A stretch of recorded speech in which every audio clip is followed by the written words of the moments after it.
Good morning, everyone. It is my pleasure to welcome you, Chancellor, Vice Chancellor, Right Honorable David Lammy, and all you special invitees to this presentation and discussion on the Center on Sophia Point Rainforest Research Center. My name is Priya Maharaj, and I'm the Director for the Center for the Study of Biological Diversity. For our first item on the agenda, we will have welcome and introductory remarks by our very own Vice Chancellor. Professor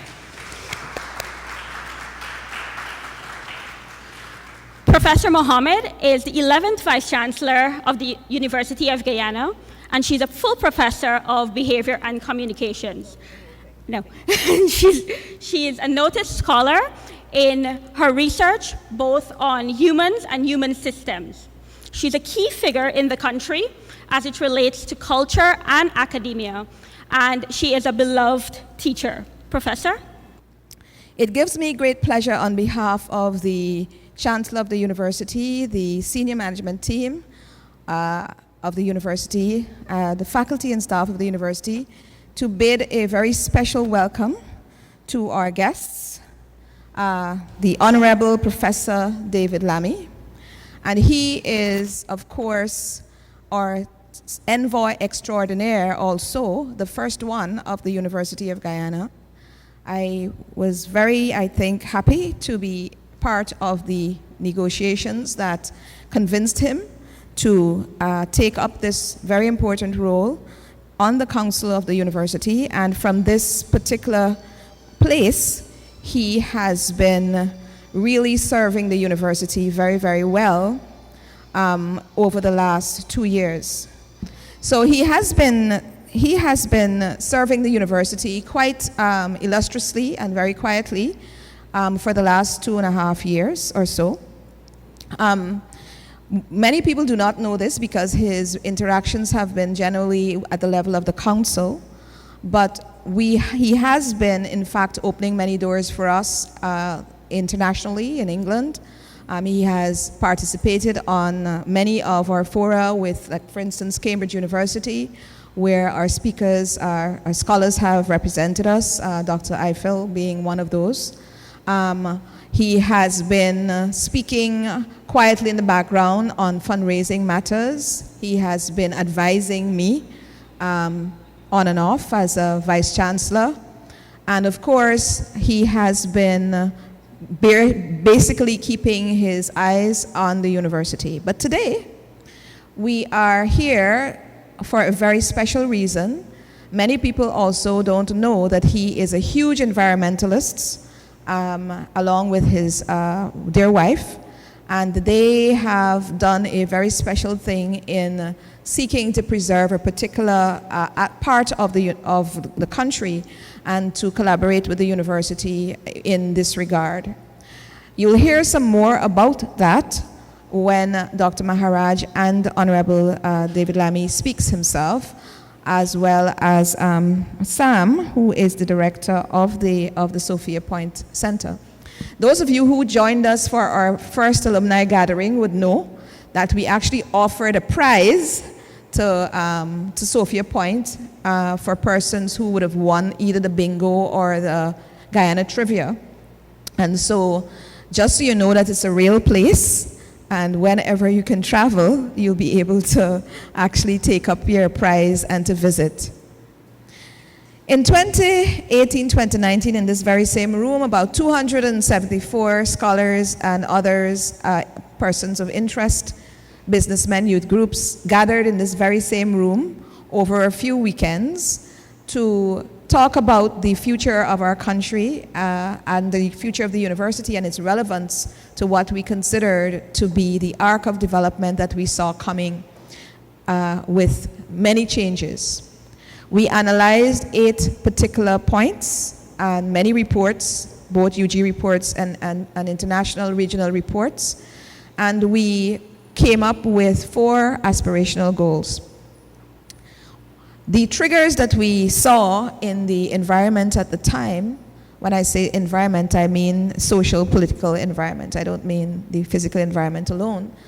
Many of those, 3 of those, were around climate, environment, and the possibility of the preservation of our own indigenous heritage, including our flora and fauna and our natural indigenous heritage.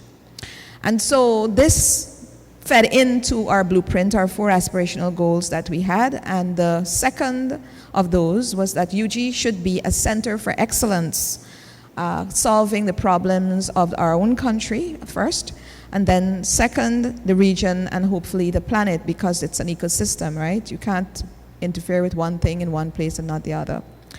And we isolated 9 areas in which we would want to be leading the world and the model for the world. And on top of that, one of the first ones was in the area of climate and environment, in agriculture and aquaculture. And so this project that was signed about a year or so ago with the Sophia Point as a research base, so to speak, for our Centers for Biodiversity, our School for Earth and Environmental Sciences, and I'm pretty sure our Faculty of Agriculture and Forestry, is a good step towards fulfilling those aspirational goals, especially aspirational goal 2 in our Blueprint 2040. And so with those words, ladies and gentlemen, I wish to bid our guests and everyone else welcome again, and to let you know that we are in for a very special morning. David Lammy, as you know, is a firebrand of an MP and an eloquent and much sought after speaker. And so we are really lucky and delighted that he should choose to be here with us this morning. And I know it will be a massive treat to hear him on this matter. Those of you who, if we don't see you again, have a wonderful holiday season. Please continue to take all precautions to stay safe and keep others safe. God bless you and thank you.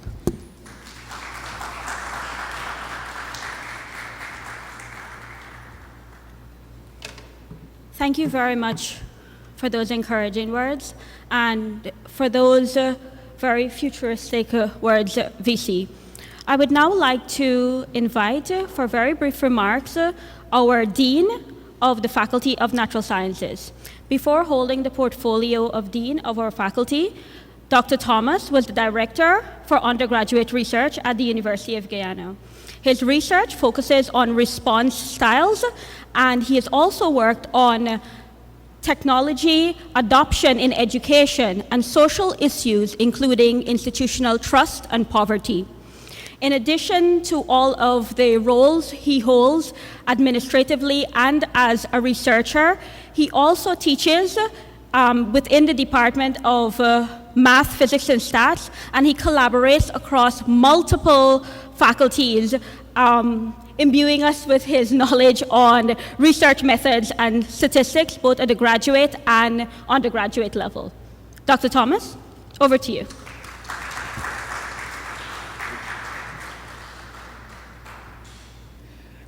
Good morning, everyone. I'd like to invoke the protocols established and to say that I'm very pleased to be associated with this event, not only because it gave me an opportunity to shave for the first time in months, but an opportunity to come out and see some colleagues physically.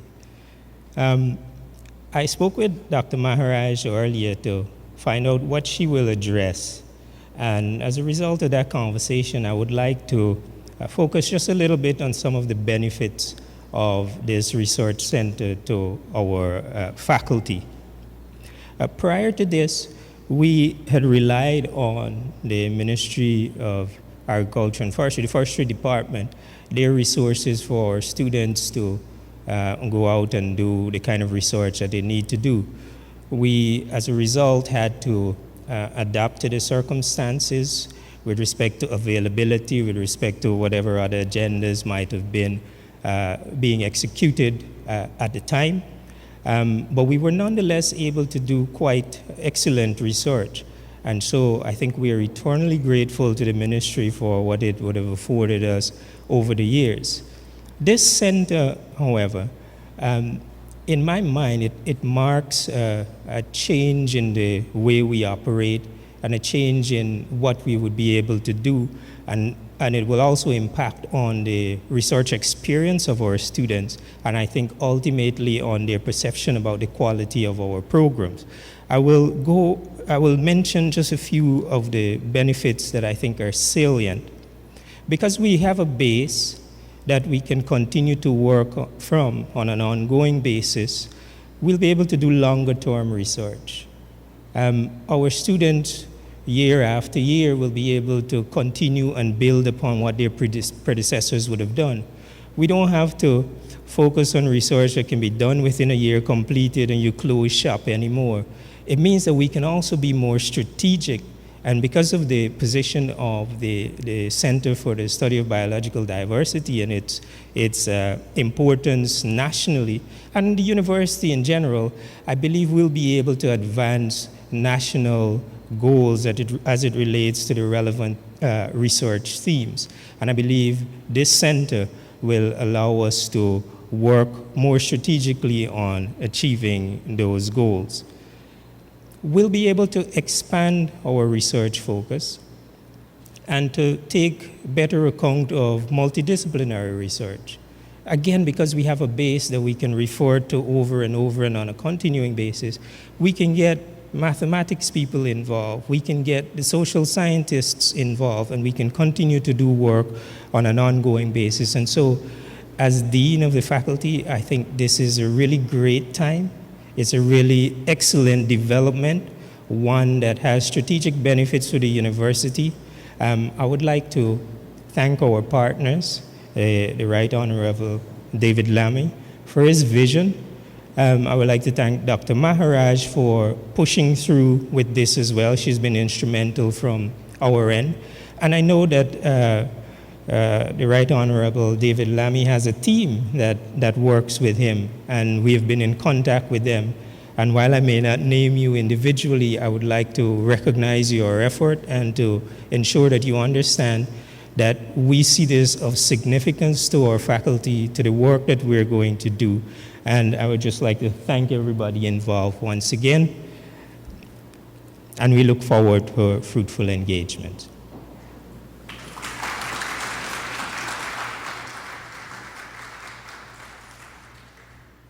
Thank you very much, Dr. Thomas. And I wanted to say thank you very much, and even more so to echo your words of the importance of trans and cross-disciplinary research and the opportunities that Sophia Point will allow for that. It is now my honor to welcome and introduce the Right Honorable David Lammy. David is a Shadow Foreign Secretary in the UK and has been a Member of Parliament representing Tottenham in London for over 20 years. During this time, he has served in government, both Minister of Culture, Media and Sport, and laterally as Minister of Higher Education.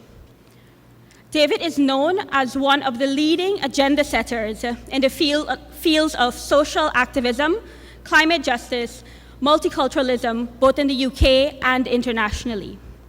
We also have the privilege, as the VC would have pointed out, of calling him the university's first ever Envoy Extraordinaire. And he joins us today to introduce a project that he has co-founded with his wife, Nicola Green, called the Sophia Point Rainforest Research Center. Over to you, David.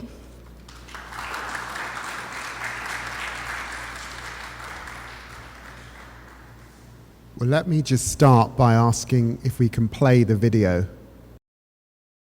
Climate change, biodiversity loss, and the global spread of pandemics. Humanity has never faced challenges of their combined scale and severity, threatening our health, our economies, and the planet we call home.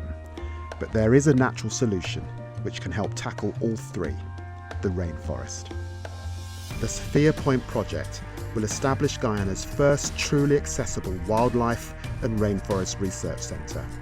It will conserve 40 acres of pristine rainforest in Guyana, South America, serving as a training centre and field site for academics and students, and a pillar of cutting-edge science for the international community. Sophia Point will transform research in the region, adding Guyana to the map of world-leading science and conservation, delivering advances vital in the fight against climate change, biodiversity loss and protection of the rainforest. Destruction of the rainforest means carbon emissions released, ecosystems weakened and habitats lost. Slashing wild habitats increases the risk of zoonotic diseases like the coronavirus emerging. Now more than ever, we urgently need more research to understand the cause of these epidemics, to analyse rainforests' incredible genetic diversity, which could hold the key to vaccines and medicines of the future. Protecting wildlands like Guyana's rainforests can help stave off the next global outbreak. Sophia Point will bring leaders in climate change science, forest ecology and genetics to Guyana to study and help protect the rainforests, unlocking its solutions. Partnering with local Amerindian communities and Guyanese research, Sophia Point will help build the capacity of Guyana's next generation of decision makers, ensuring their voices are heard and they play a part in realising a more sustainable planet. Guyana is one of the most vulnerable countries on Earth to the effects of climate change. Through Sophia Point, we have the opportunity to better understand, protect and champion Guyana's vitally important rainforest, helping to secure a future for our planet that is both sustainable and equitable. Sophia Point will be the last outpost on the edge of the rainforest, on the front line in our fight against climate change. Sophia Point Rainforest Research Centre can be a beacon of hope for biodiversity and protection of the rainforests when it's needed most. It is our opportunity to tell a better story for the future. Will you be part of it?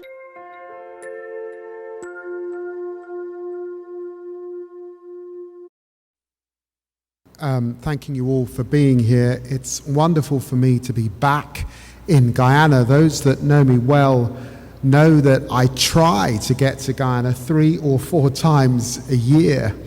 And you know, that is particularly wonderful now that I am Envoy Extraordinaire for the University.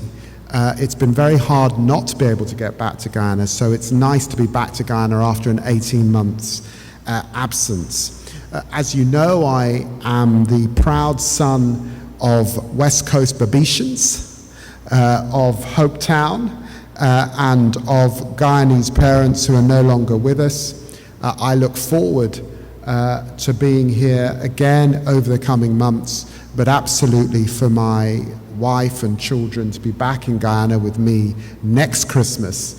We would have liked to have been here as a family this Christmas. And thank you very much to the Vice-Chancellor, to the Dean of Natural Sciences, and to Priya as Director for the Centre of Diversity for joining me here this morning.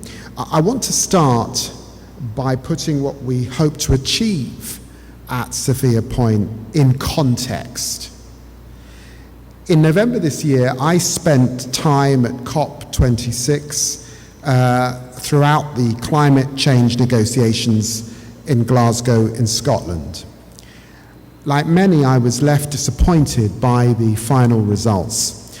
The acceptance that at best we are on track for a 1.8 degrees of warming by the mid-century is an acceptance that millions who have done little to cause the problem will suffer over the coming months and years. I left disappointed that more had not been done to recognise countries like Guyana, who have been stewards of the planet's biodiversity and carbon hotspots for centuries, but have received so little in return.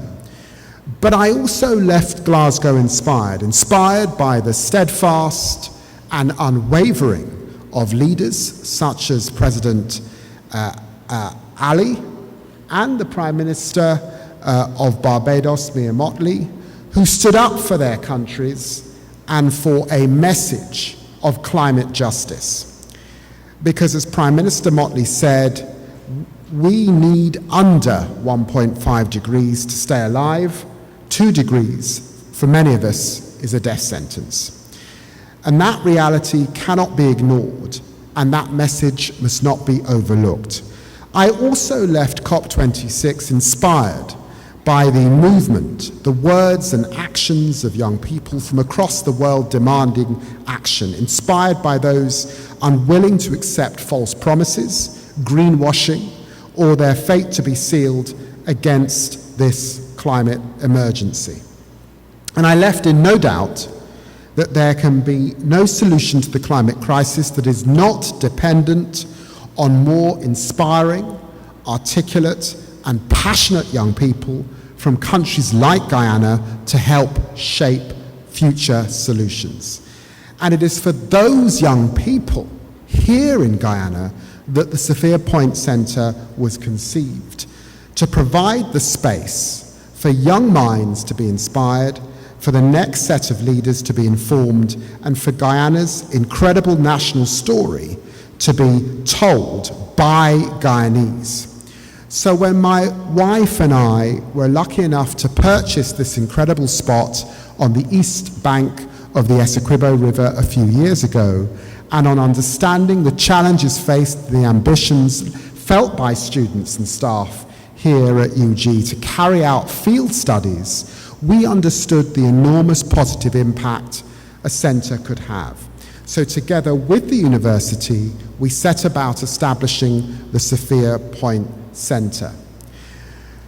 The question I am asked back in the UK is often, why Guyana? And frankly, the answer is obvious. Those here today need no introduction to what Guyana has to offer globally in some of the most biodiverse, rich, intact, and ancient tropical rainforests left on the planet. Its wildlife has captivated and sustained people for a millennia.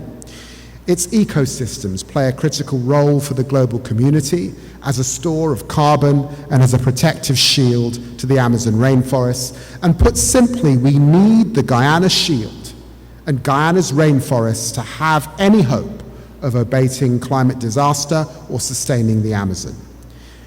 But there are challenges. The good news is that Guyana's rainforests remain intact, unlike neighbors in Brazil and Venezuela, where agriculture and logging have wiped out a fifth of the Amazon in the past 50 years. Guyana has maintained much of its intact natural habitats. But the bad news is that there are threats on the horizon. Climate change is real and it's happening now. And it's been worrying to watch the impact of increased global flooding in Guyana, which sadly may become the norm. And whilst oil can bring economic benefits, it does not come without risk, socially, economically, and environmentally, particularly as the world looks to transition away from fossil fuels. Combine this with expanding mining and logging, and there's a real concern that Guyana could begin to go down the same path of Brazil and Venezuela. But perhaps one of the greatest challenges facing Guyana is that of resource constraint. It's extraordinary that a country of Guyana's size and global importance, with such rich, varied, and well-preserved ecosystems, has so few places in which to study it. You look around the globe at comparable countries, and you can see what the standard is. Costa Rica has over 44 research stations and field labs. In Panama, the Smithsonian Institute has 12 interconnected sites and research stations. And yet both Costa Rica and Panama combined represent less than 60% of the size of Guyana. So Guyana deserves more. And what Sophia Point hopes to do is play a small role in working with those who've blazed a trail to become a beacon in the region. The wonderful Iwakrama, with its 370,000 hectares of rainforest, is and will continue to be the preeminent centre of Guyana's research constellation. The scale of work, the scientific rigour and practical implementation at Iwakrama are all lessons we hope to learn from, build on and partner as Sophia Point is introduced. But Guyana needs more. As the government rightly recognise in their low-carbon development strategy, capacity must be built to deliver a sustainable future for Guyana's rainforests. And Sophia's Point hopes to achieve that through collaboration. And I emphasise collaboration, not competition. That serves as the foundation for the Sophia Point Rainforest Research Centre. Just 2 hours from Georgetown, at the confluence of the Essequibo, Mazaruni and Cayuni rivers, and set amongst hundreds of miles of unbroken rainforests, is the Sophia Point site. Now, I should stress that this is small. It's a 40-acre site, but we hope to provide a platform for students and researchers to study this overlooked and undervalued country. An accessible location which offers enormous potential for the study of terrestrial, freshwater and marine ecosystems, but also a site to facilitate research beyond the biological sciences, to engage with local and indigenous communities, tie into the already vibrant and committed community of conservationists in Guyana, and amplify efforts already underway. We will build a solar-powered, environmentally conscious, purpose-built centre to facilitate teaching, training and novel research, designed in consultation with academics, field practitioners and locals to ensure the centre will allow for the best field research and teaching, while importantly meeting the needs of Guyanese first. A site to ground learning through doing, to open the doors of environmental science and conservation to more, and to link Guyanese students, community members and world-leading academics together. We hope that this small footprint, modest endeavour can help transform education in Guyana. And needless to say, it is an amazing site. Here are some of the images captured on the rapid biodiversity assessment carried out by UG's very own Devra Hermraj and the wonderful Wally Prince. From tapir to armadillo to labber to puma and jaguar, there is an abundance to be studied and better understood at the Sophia Point site. So to be clear, Sophia Point is not about Western scientists flying in and flying out of Guyana. We want to help bring an end to this extractive parachute science model, to build capacity at the university and community levels so Guyanese can own their own research, their own solutions and their own future. At this time when climate change and biodiversity loss threaten the region, we want to put the focus back on the rainforest and its immense benefits. Whether that's preventing the next zoonotic pandemic, discovering medicines and new species, or exploring new approaches to better manage and value these ecosystems and their endangered species. We want to work with others across the country and internationally to help build resilience, excitement and pioneering work here in Guyana, and we believe that focusing on education, empowerment and building a platform to champion nature can contribute towards long-term protection. The support for Sophia Point to date has been humbling. From the start, we've had the backing of many already working in Guyana, from Conservation International to the fantastic work of the Iwakrama Centre.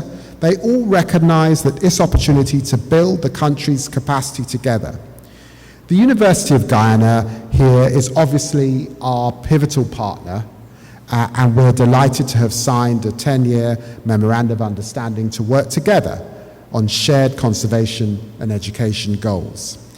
And we're working on promising early-stage research projects, including the likes of the Wellcome Sanger Institute, the UK-based genetics experts who work to bring genomic sequencing to the rainforests of Guyana, to work with and train local practitioners and students to be able to harness the power of genomic sequencing to service their research or research management desires. This approach of bringing technology and local knowledge from the global north to the global south represents exactly how we envisage Sophia Point operating. Imagine, if you will, that during this pandemic, Guyana had the capacity to do its own genomic sequencing so it didn't have to send its tests abroad to neighboring Trinidad to get that service. That's the kind of difference that a centre like this can make over time. And thanks to my role in politics in the UK and engagement abroad, we have the honour of the support of so many illustrious people, including the former US President Al Gore. And let me tell you that he is a fan of Guyana, because still today, so many have never heard of Guyana, but when they do, they're blown away by what the country has to offer and face in the face of our global climate and nature crises, and equipping the next generation of Guyanese with the skills to understand, articulate and champion their rainforests is exactly what we hope to help achieve. Ultimately, we believe that together with the University of Guyana, we can transform education for the next generation, providing further capacity to educate and engage them with the skills to champion their biodiversity, connect cutting-edge science on climate change and biodiversity loss with local and indigenous communities and priorities, put equity at the heart of conservation research and champion biodiversity and ecosystem servicing on a national and international stage, and help protect vital species and some of the last intact tropical rainforests on the planet.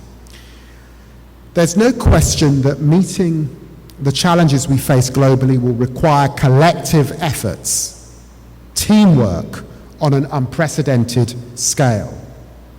There's no space here for delay, competition, or hesitation. I personally stand ready and at Guyana's disposal to do what I can to help the country of my parents maintain its incredible natural status and flourish. Now feels like a time of change in Guyana.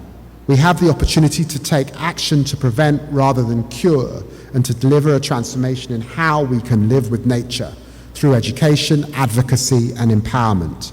A better studied, better understood, and better protected rainforest is of benefit to all of Guyana and the entire planet. And Sophia Point Rainforest Research Centre offers to be a part of that. We're excited about doing that together. So let me just emphasize, I am at the disposal of Guyana. I'm very privileged to have been asked to be the Envoy Extraordinaire of the University. I'm in a privileged position as Britain's Shadow Foreign Secretary.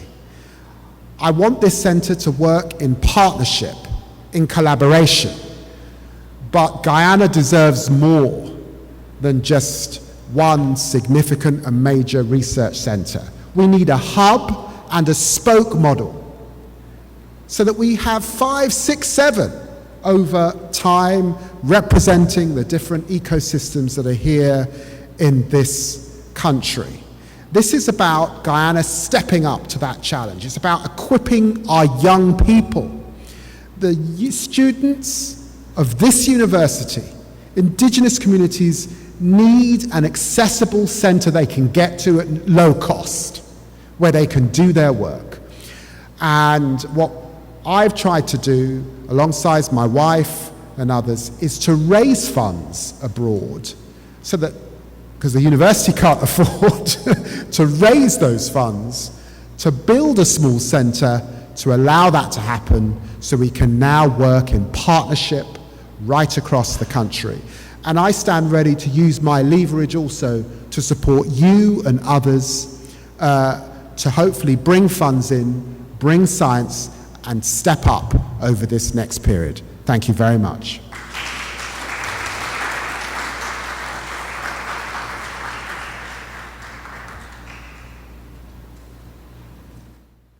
Thank you very much. Thank you very much, David. Much of what I'll talk about in the next few minutes will echo a lot of what David would have just said. So, at the University of Guyana, the Center for the Study of Biological Diversity, or the Biodiversity Center, as it's better known, our mission is to document, educate on, and support the conservation of our local biodiversity.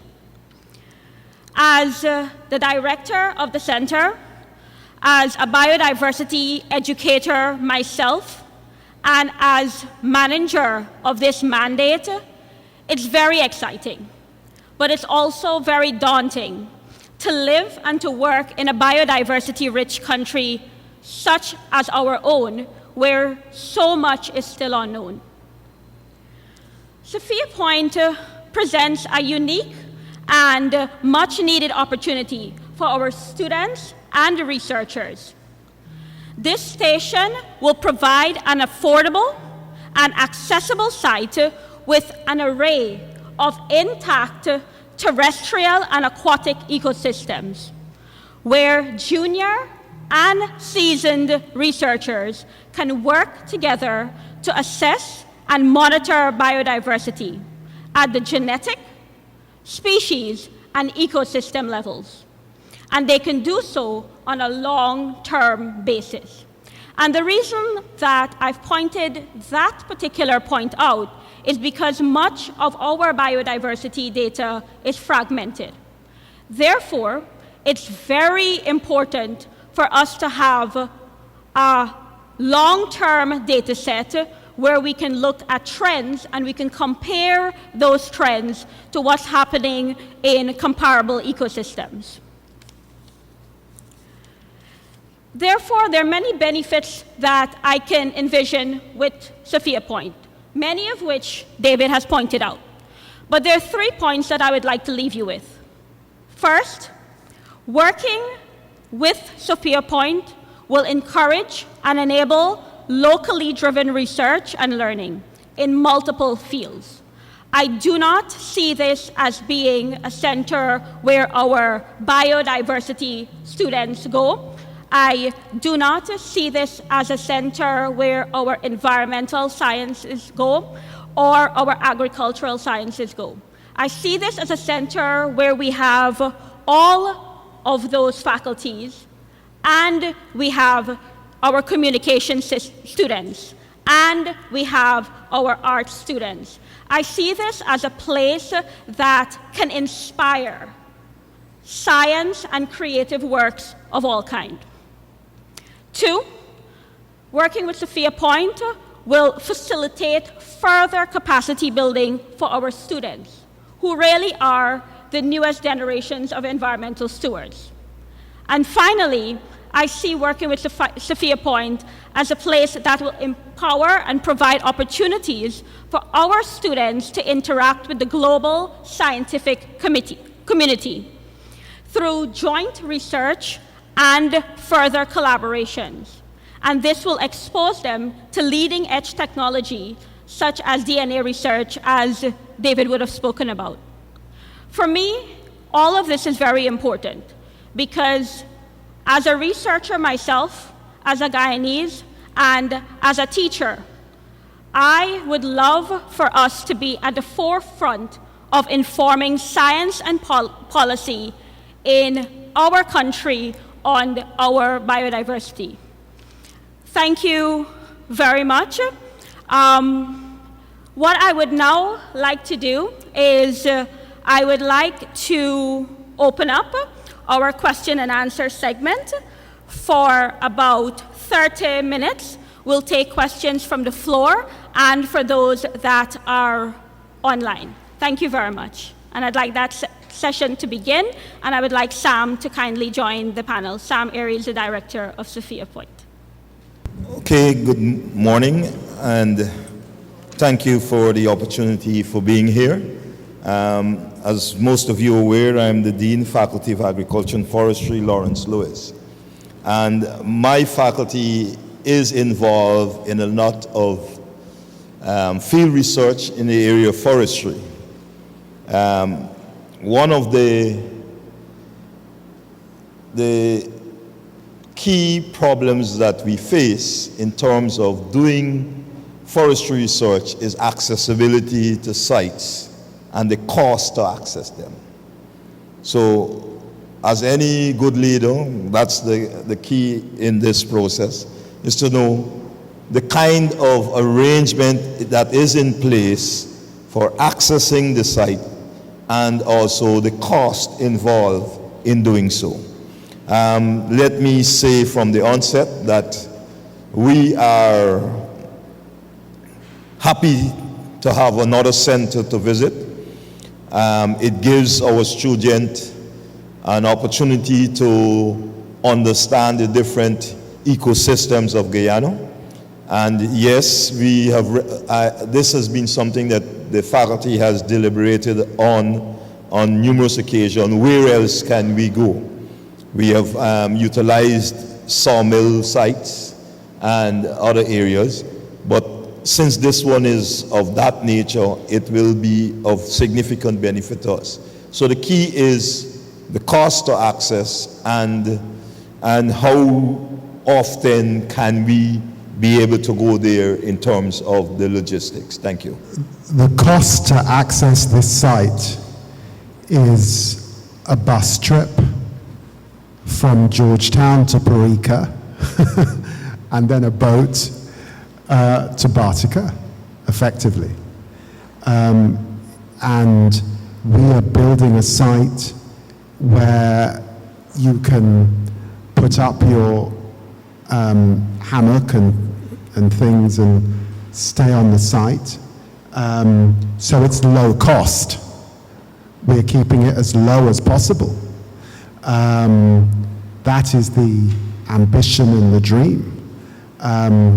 Obviously, if you're in partnership with an international organization or an international university where there are other academics, they are used to being in the field. If they desire to be in slightly more luxurious circumstances, then there is Baganara Island next door. But the whole point of this site is it's accessible, and you can get there with ease, and we can get there at low cost. So our desire is to build the site that washes its face financially. We have kept it deliberately small. I can't emphasize that, so that there's not lots of overheads and extra costs that make it a white elephant and cause challenges for us, and to make sure that it's grounded very much in what academics and young people themselves feel that they need. I'm just going to bring in Sam Airey, who has spent lots of time in Guyana over the years with the World Wildlife Fund and teaching here in Guyana, has a Master's of Science in Environmental Science, and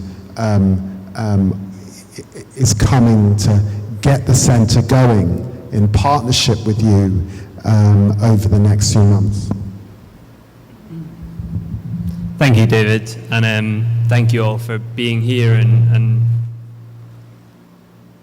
there we go. I think that's going to stop now. First I just wanted to very briefly say and echo a few of the points that were made earlier, and then I'll come to the question. I think the point that Priya made at the end there deserves emphasizing. We want this, and in our conversations with those internationally and here, it makes sense that this is not a research center as usual, as in it's not a very narrow focus about just one subset of studies and focused on kind of producing papers. The opportunity here is something that can tap in the creativity and the ambitions and the interests of students and teachers across the university to do interesting, interdisciplinary, practical, kind of applicable research and science. And by that I mean, artists coming to the centre to work with students in the biological sciences and the communication sciences to talk about how do you bring these three things together and produce, policy around environmental science that grabs the attention of people and changes things. So if we can hope to achieve anything, I think it's about being solutions oriented as a place. In terms of when can people come, this is for the University of Guyana, first and foremost, for students at the University of Guyana. So my question to you is, how many times can you bring students? How much, can we block out the calendar with field trips, with master's students, with PhD students, with academics? That's what this is here for.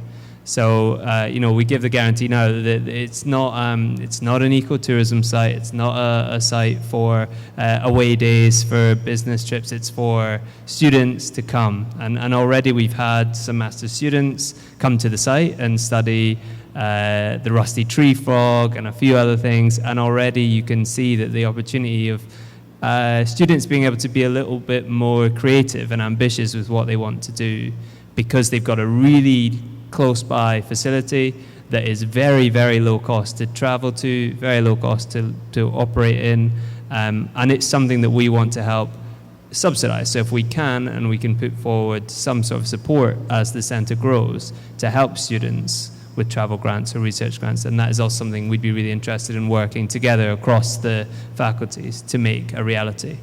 Because the first goal, and I think David and Priya have said this, the first goal for the Sophia Point is access.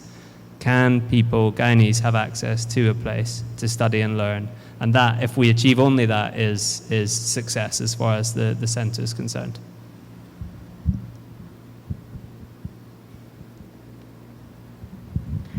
Thank you very much, Sam. For those of you that are online, you can please raise your hand and we will unmute you, or you can send your questions by typing in the chat, and those will be sent to me, and I will ensure that those are raised. Are there any other questions from the floor at this time? There is one question that I have, and this is for both David and Sam, and I wanted you to give us a better picture of where do you see Sophia Point in 5 years? And then where do you see Sophia Point in 10 years as it relates to the training of the students and the collaborations?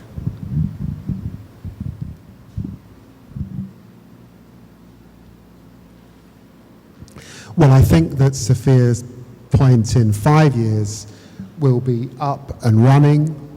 I think that many students across the university will have visited. The Vice-Chancellor has an ambition that's already begun, that more young people, not university students, but younger young people are coming into contact with the university. And so I hope we also can have young people coming and understanding what's in their rainforests over time. I think that there are instinctively going to be bids and possibilities that goes back to that hub and spoke model that I spoke about, opportunities where you're wanting to investigate across different ecosystems. So I hope that the centre by then will have been working in partnerships with distinguished and preeminent centres like Iwakrama on bigger and more combined possibilities. I think that this debate, rightful debate about sort of parachute science where Westerners come in, they grab and they leave, that we've showed some evidence of Guyanese retaining their intellectual property and retaining their expertise. And I think over 10 years, we can really begin to have made a difference.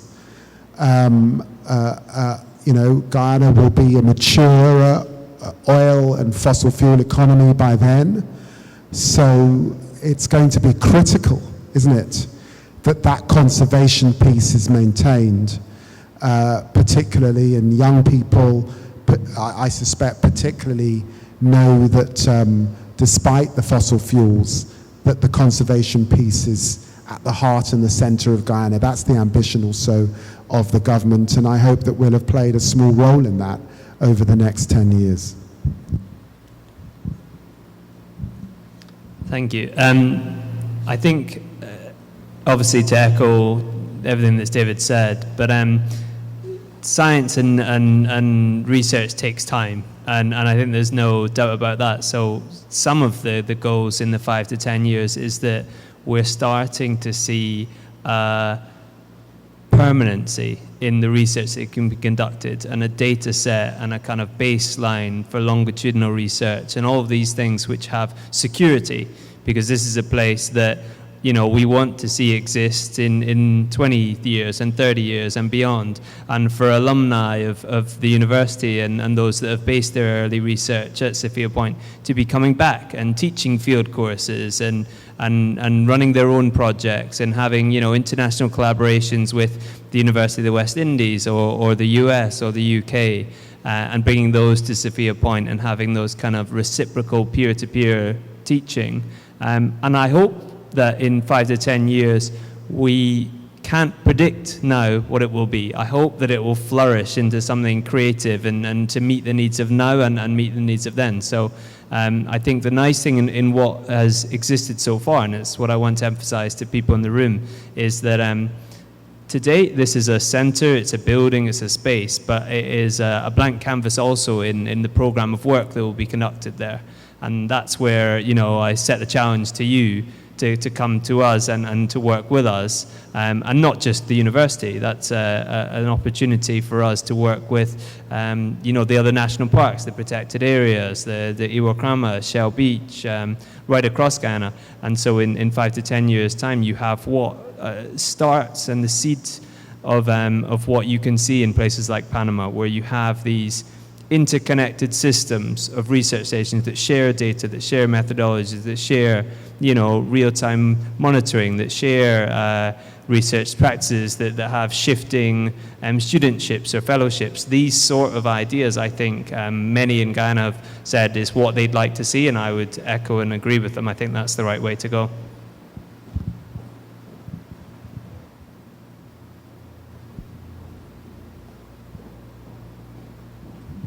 Thank you very much for that, David and Sam. Dr. Thomas? Yes, I wanted to ask a question inspired by the idea that the research center can help to address to borrow the term, the parachute model of doing research in the rainforest. In part, I think that that might have been encouraged because locally we might not have been doing the kind of work, especially at the genetic level, that might be of interest or might be necessary.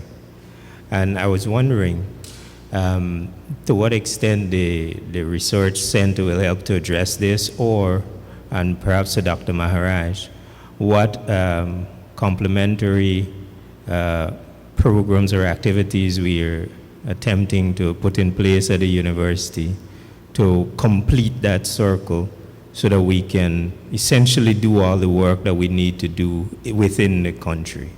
I think that's a fairly insightful question as always, Dr. Thomas. The university has, this particular center is, I think, coming on stream at a very opportune time. Right now, as some of you may know, we have about 30 scholars out at PhD level and master's level. We have 5, 6 at Trent, another 4 going out, and all of these are studying sustainability issues, environmental issues. We have a few out at ASU, which is very interested in the center, and we know we've been talking to them directly about that. So we will have a cadre of scientists who are trained to look at sustainability issues. Some of them are environmental, some water, and so on. That's one. We're also working on another center in Berbice, which somebody has given us 20 acres of land, but this is on the agricultural side. But of course, you're really not separating, the two. David mentioned, of course, this thing that Priya is working on with me, and several others, which is this summer camp, so to speak, an accelerated program for 10-year-olds to 15-year-olds who will come to our university from June this year in 3 specific areas.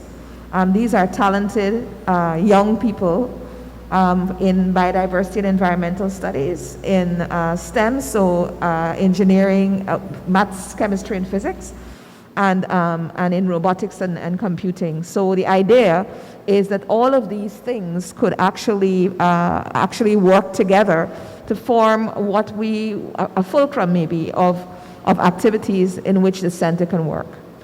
But most importantly, and in direct response to this, you know that Dr. Paulette Henry, who represented us at COP, not Paulette Henry, Paulette Bino.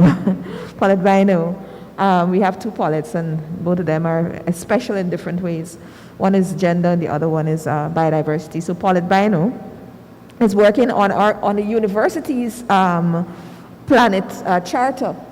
And we call it a planet charter because Guyana, as you said, is so integral to the sustainability of the whole planet with what we've been able to do. So we don't call it a Guyana Charter, UG Charter. We're calling it our UG's Planet Charter. And a number of other people have already created our building plan, a sustainable building plan. So Dr. Anna Pereira from our architecture department here has already created it, and a team have created a draft building set of codes that takes into account everything we know is happening now and what we expect to happen. So all those things we are working on as a university, and different people working on different things. So I think the idea that, and the most important one, you're talking about genetics. Dr. Maharaj is probably the best person to talk about this. She's just about to get a big boost in her genetics labs. Several stations and so on to do more genetic work on not only the preservation and mapping, but also Dr. Lewis's his faculty as well, and the faculty of the College of Medicine. So the question of genomic work at the university is suddenly exploding because they have the technical expertise, but they have not had the hardware, they haven't had the labs. And so we're getting those now. That's not to say that we have everything, but we're actually doing this work of capturing, preserving. So I really think that Sophia Point is going to be marvelous in terms of kind of helping us to bring many of those things together. But as you say, it's only one small but very significant step in a series of steps that Guyana has to take. And the university, I believe, with partners such as yourselves, socially conscious, environmentally conscious individuals, because this is really an individual gift from you and your wife, which is really wonderful, with using your leverage to do other things. But the university has to be able to do much more in this. And we also have to be able to speak in that space, which is the tensile space between what is happening in the fossil fuel area, which is inevitable, but also what is also inevitable and what we consider to be our national patrimony, which is the environmentally conscious, responsible state, right? So the navigation of that conversation and how we really address that is also part of all of this. So I've said a lot, but thank you. Thank you very much for that, Professor. In addition to having the resources, currently the center runs short courses as it relates to biodiversity data collection, the analysis of those data, and the scientific writing. We hope to introduce training in bioinformatics and systematics. So we will be offering short courses on that through the center, and that will be facilitated by both local and international researchers. That will look at both the theoretical and the practical aspects of it. So in addition to what is going to be covered in some courses, depending on the faculty, we will also offer this for persons who are now learning and need to learn these skills. So there are quite a few questions online, and the first question that I would like to ask is from Alexis Vaughn. So Alexis is asking if there is an opportunity for graduating students to be given a job or an opportunity at Sophia Point. Thank you. And I think maybe there's a detail that we could have stressed here is the timeline. So Sophia Point currently is a site that you see in these images on the east bank of the Essequibo. We have been frustrated by COVID, as everyone, in not being able to travel out to Guyana, but we are now in the process of looking at the site to develop the dormitory block and the kind of teaching basic lab block. And so our hope is that we'd have something by the start of 2023 that would be usable by field trips, full field classes. As I said, there are some master's students already going there, and to any of those who are interested, I'm going to share my email on the chat, and we can look into to accessing as an individual, but as a kind of field class, it would be from 2023. And to the question in terms of roles for graduating students, it goes back to the 5 to 10 year plan. My hope and our ambition is that a graduating student is leading this centre in 5 to 10 years time. That this has to be the ambition for the centre. It's about Guyanese researchers leading Guyanese researchers. It's not about someone else replacing that. In the short to medium term, there will undoubtedly be roles to lead field groups and to teach training and to kind of begin that cycle. There will also be a role for the local communities who understand better than anyone, and we're meeting with some of them at Riverview and at Carao and others over the weekend, and those will be continual conversations. So yes, there will be engagement locally, and that's as it should be and as we'd want it to be. Thank you very much. Would you like? I'll now move on to our other question. This question is from Johan Waldron. Johan is asking, what opportunities or partnership initiatives are available for organizations such as the Guyana Wildlife Commission? Excellent question. This can't happen without partnership. One of the reasons we're doing this event at this stage is to encourage that partnership, so please reach out to us. Reach out to us if you're obviously within the university, reach out to us beyond the university. We are interested and keen on ideas. I can't stress enough, we are at the disposal of Guyana. This is a small centre. I've sought to use my leverage to raise money internationally to build the centre and to create a model that's low cost so it washes its face and is not always chasing its tail financially. So the centre is at the disposal of Guyana and those interested in research and using the centre in a low cost way. So there is lots of scope for partnership. It's not a centre in a sense that has its own agenda and a sort of initiating with its own voice. It is absolutely working in partnership, if you see what I mean, with Guyanese to come up with the ideas.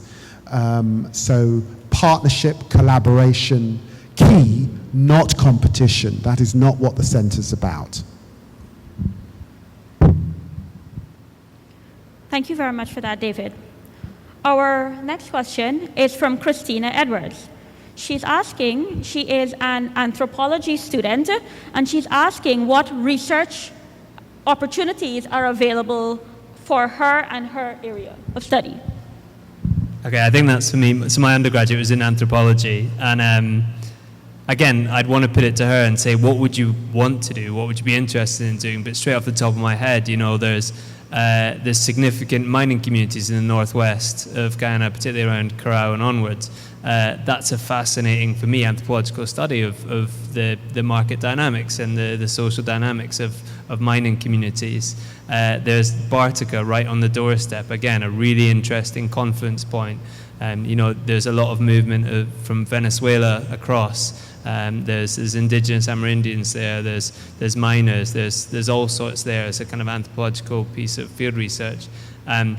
But also I think it's about, could we have anthropologists there with ecologists and with agricultural scientists and start to talk to each other about how their disciplines interrelate and why looking through a lens of anthropology might inform the way that, you know, agricultural practices have existed in Guyana for a long time and what that means for biodiversity.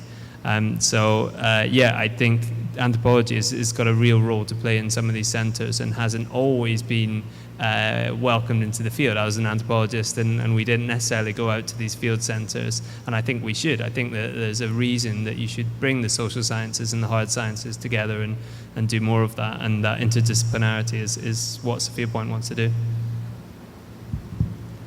We have a few questions that ask about how can they be involved in Sophia Point and what would be that first step. So we have questions both from students and from persons who would have just written the CSEC examination.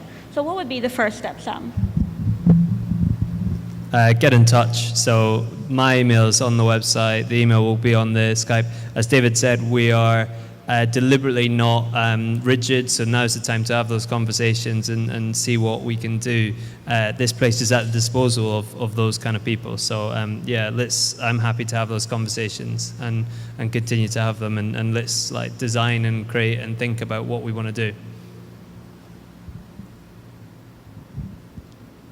So I'll now take two more questions, one from online and one if there's any other on the floor. But the other question is from Mariel McKay. She is asking, will the research center be a place for training students in research techniques, or will this solely be done at the university in attachment with the center?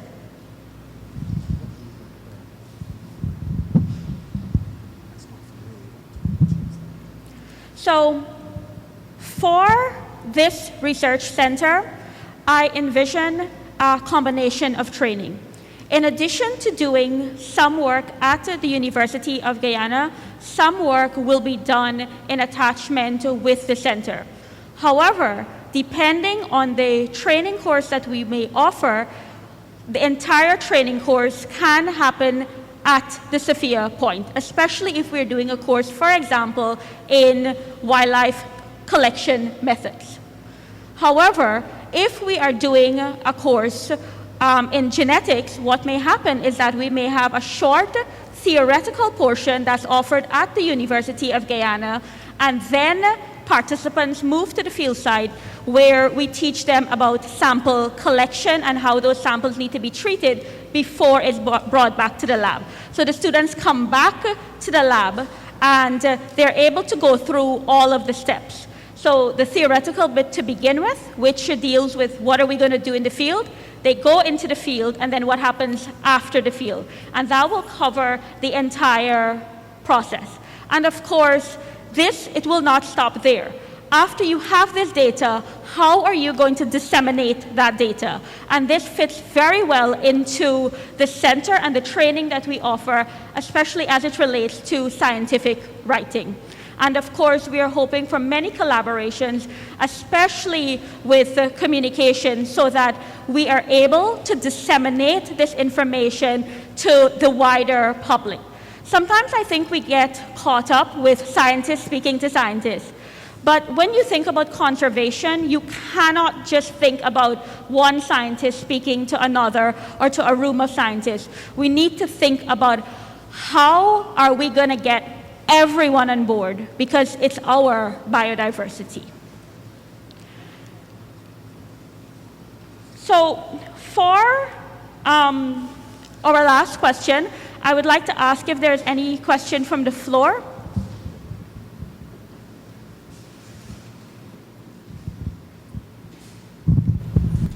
Thank you, everyone. My name is Tivia Collins. I'm a researcher. Dr. Maharaj, you just mentioned something. I just want to know if you could follow up on it, especially since the Honorable Dr. Lammy spoke that we want to move beyond research papers, and especially since the center seems to be very centered in terms of getting information and data out beyond this approach, which is very scientific. I want to know what is the plan, if any, at this point in time has been thought about how it is we can really get this data beyond these types of spaces and beyond this room that not only is research-based within the language, but using language as well and means and methods that are reachable to all of Guyana.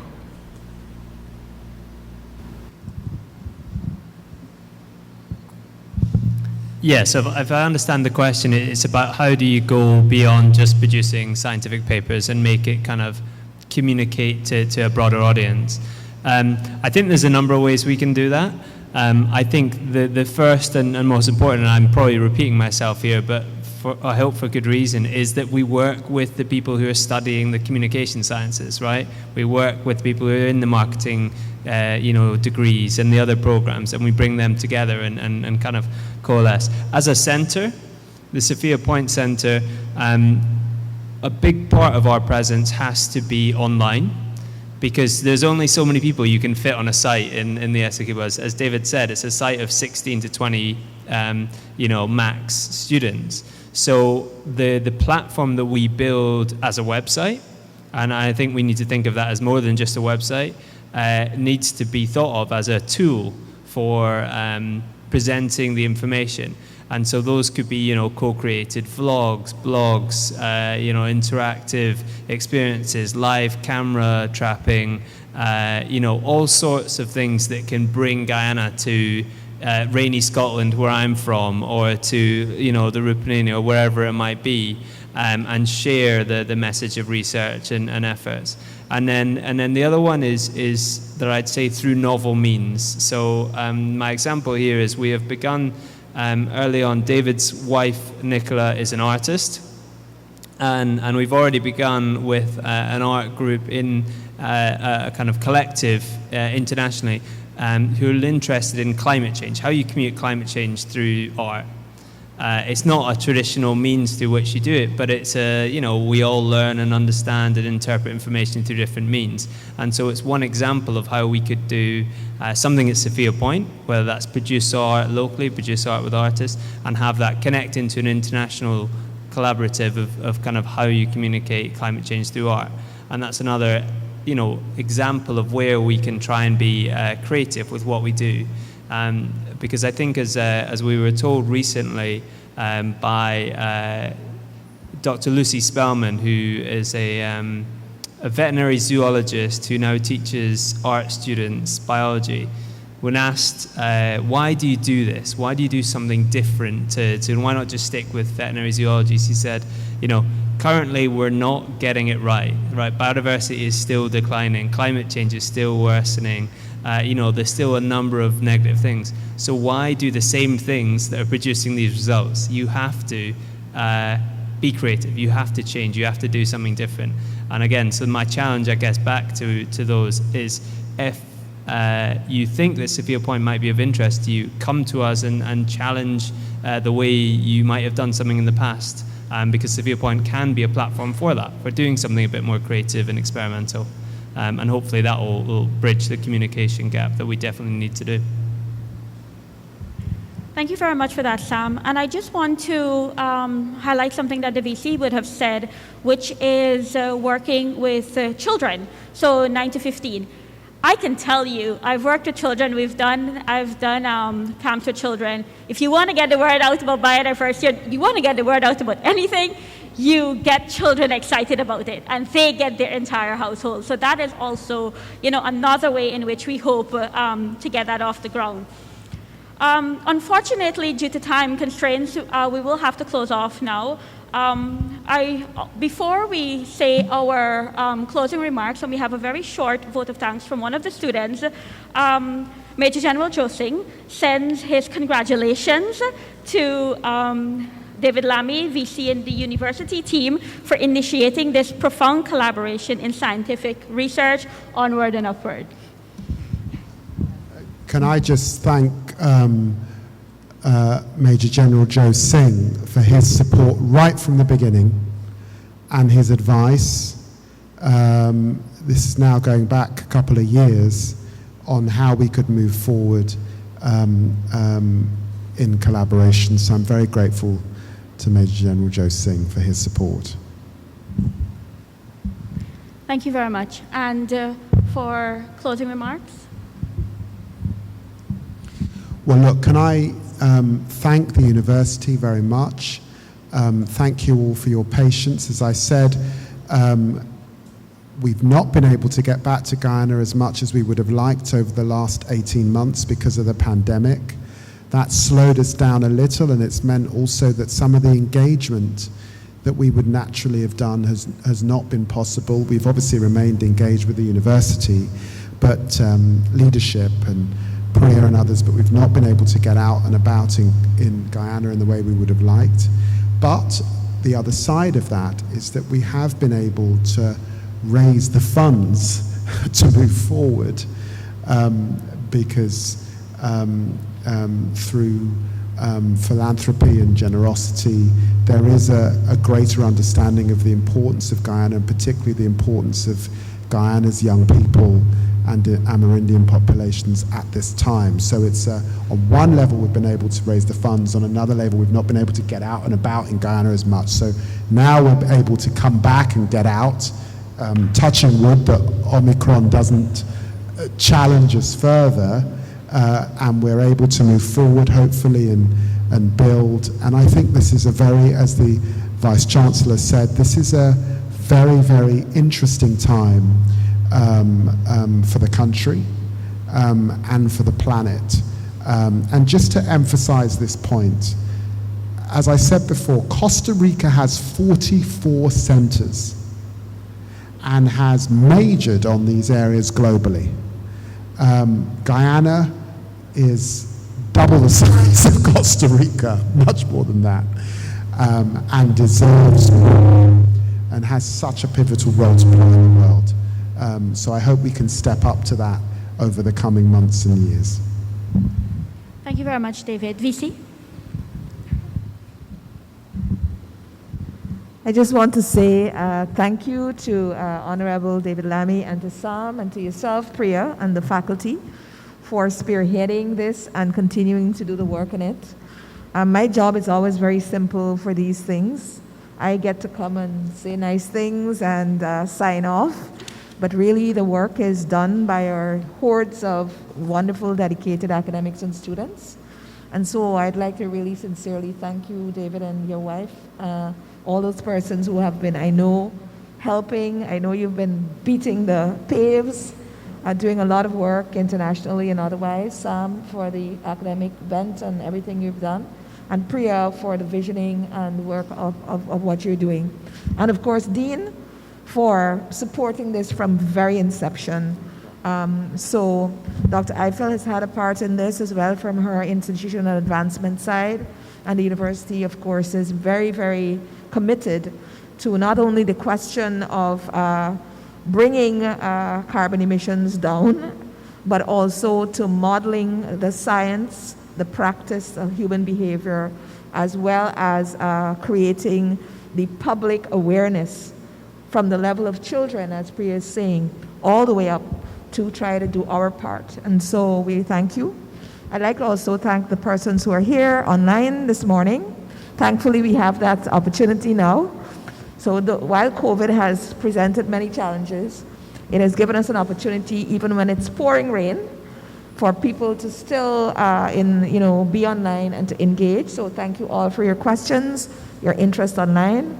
And it would be deeply remiss of me if I didn't also thank Major General Joe Singh, who has been, of course, a big environmentalist for many, many years. Many people may not know of his intense love for the country and his own work with young people carrying expeditions out many, many years ago.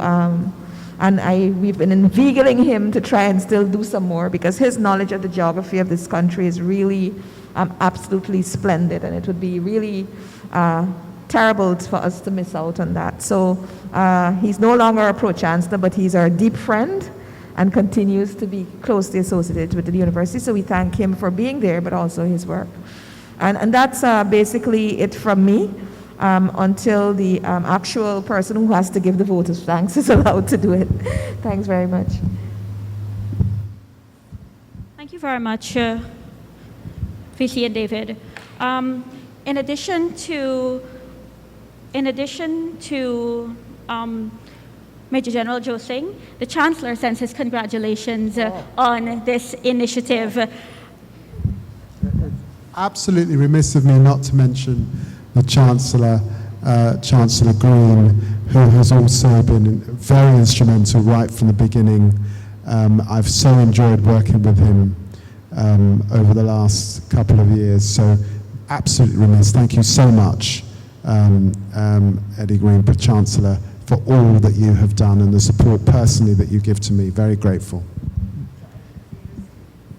Not before I get fired or anything, but just to say, Professor Green is not only a wonderful, most hardworking chancellor I think we've ever had. I mean, it's the amount of work that he's been doing on a daily basis, like a full-time job for him. But most importantly, with regard to this specific area of environmental issues, he does have a foundation himself, GoFad, that does work in this area. His own personal interest is also phenomenal, and he is also really strongly behind a lot of what we are doing at the university at the level of environment and climate. And so, again, I didn't realize he was online because I'm not seeing, but I should have also mentioned that as well, and including our own thanks to him too. So I join with Professor Lammy in doing that. Thank you very much. And with that, we will have our vote of thanks from Ariane Harris, who is an avid field researcher and a student in the PhD Biodiversity program. My name is Ariane Harris, and I'm a PhD Biodiversity student at the University of Guyana. It is my pleasure this morning to deliver the vote of thanks on behalf of the students and administration of the University of Guyana. As a student, I commend the visionaries and organizers of this venture. This initiative certainly will help to strengthen the quality of education delivered by the university. The Sophia Point and UG partnership will facilitate enhanced training and research for students, both at the graduate and undergraduate levels across the University of Guyana. This partnership will assist the university in its efforts in producing qualified professionals for employment in the areas of conservation and natural resource management. The university wishes to extend sincere gratitude to Mr. David Lammy for taking the time to deliver an excellent presentation on Sophia Point. I think we have all expanded our knowledge based on your presentation. We also wish to extend thanks to our 11th Vice Chancellor, Professor Paloma Mohammed, for this initiative. Thanks to Dean Thomas for delivering remarks on behalf of the Faculty of Natural Sciences, and thanks to Dr. Maharaj for being an excellent session chair. Special thanks to Mr. Sam Airey for his contributions. I would like to extend appreciation to the PACE team, TOS, DEC, and the staff of the Maintenance Department.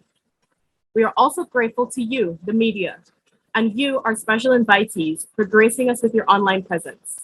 We thank you for supporting the Sophia Point and UG partnership.